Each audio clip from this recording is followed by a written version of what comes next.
Hi everyone, welcome to the first episode of learning about attachment styles.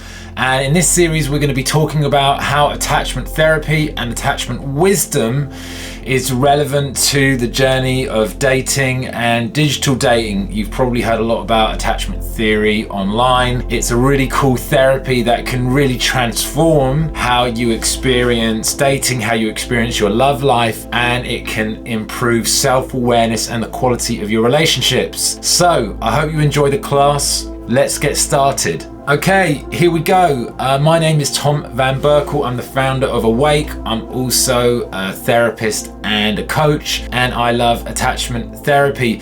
Attachment therapy has really helped me in my journey over the last decade in terms of learning about myself and learning about relationships in general. So, what is attachment therapy? So it was a system that was created by a guy called John Bowlby, and he was basically looking at how we as human beings attach to each other, how we build relationships, how we bond, and how we connect with each other. And I guess attachment science is an overall understanding of how all of that process happens. At the heart of attachment science was this idea of how we bond with our parents, how we bond with the specific caregiver. And there were some research studies done a long time ago that looked at the type of bonds and connections we can create with our parents. And that bond, that connection, that initial way of relating is a pattern in which we carry through the rest of our life. So,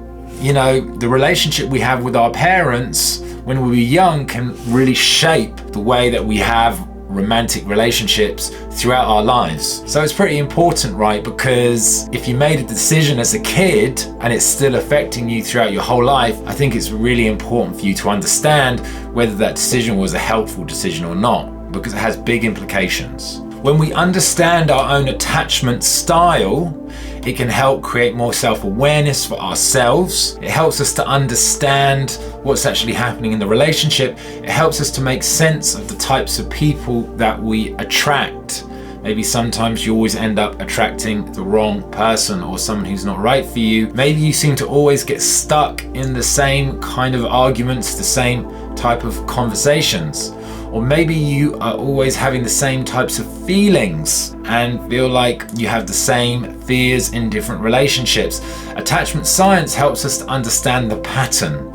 It helps us to make sense of what's going on through our relationships. Maybe you've had a series of bad relationships or one relationship in particular that's been really difficult for you. Attachment theory really helps to make sense of all of it. And obviously, specifically around digital dating, attachment theory is very, very important for many different reasons. For example, communication. I'm sure you've been dating and you might have been with someone who ghosted you or who didn't give regular messages, didn't respond regularly. That has to do with attachment theory. Maybe instead of not being in touch, maybe they showered you with texts. Maybe they couldn't stop texting you. That's also to do with attachment theory. If you've had trust issues before, if you've been in relationships where you or your partner have had trust issues, again, all of this goes back to your attachment style. So when we understand our attachment styles, it can really help make sense of all the difficult aspects of dating. So let me talk to you a little bit about the different attachment styles. We're going to go into them in a lot more detail later on in the program, but just for now, let me give you the initial attachment styles. So the first one, let's say the anxious attachment style. Now, the anxious attachment style is someone who is generally insecure in love. When they are in relationship or dating or in serious relationship, they have insecurities. And you could say that they are unsure about the stability or the security of the relationship. So they might crave intimacy, and reassurance, but their core fear is that they're going to be abandoned. And that can sometimes manifest as this overall feeling of anxiety. Now, why does that person have that attachment style? So why might someone have anxious attachment style? When they were younger, maybe they received intermittent caregiving. Maybe sometimes their mum was available for them and sometimes she wasn't. It was uncertain and they never knew whether they were going to get the support they needed or not. Those signals of affection, those signals of love were not consistent or were not always consistent. And that creates a sense of anxiety in the person. And that feeling of anxiety carries through into your adult life, which can create that insecurity in love and that fear and uncertainty when it comes to love. Okay, so that's the anxious type. Now, let's look at the avoidant type. The avoidant attachment style generally feels uncomfortable in intimate relationships, when things get too close, when things get too serious, when things get too open and honest. That triggers the avoidant attachment style's fears.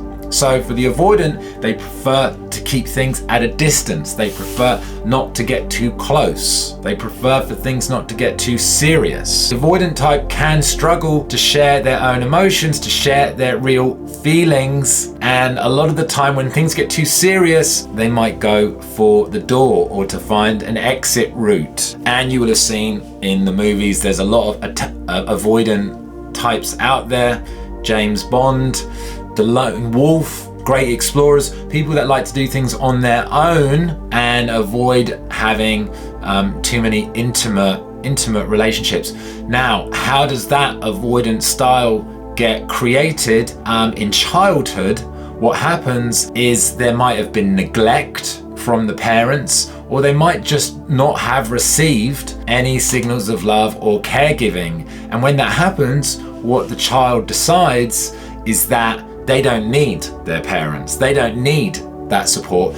They can give it to them themselves. And in that situation, that person is happiest when they're on their own. That person is happiest when they can look after their own needs. Whereas when they have to depend and trust and be vulnerable with someone else, that's when their fears are triggered. So that is the avoidant attachment style. And we're going to be digging into it a lot more as we go through the program. And finally, we've got the secure attachment style. And the secure attachment style is essentially we feel comfortable in relationship, we feel comfortable sharing our feelings, we feel secure in love. We're not afraid that we are going to be abandoned. There is a comfort with emotional closeness and intimacy. And being in relationship feels good. It doesn't feel scary, it doesn't feel anxious, it feels okay. The secure type has a strong sense of self-worth, and their self-worth is not dependent on the behavior of the other person. Now, generally speaking, the way that the secure type gets created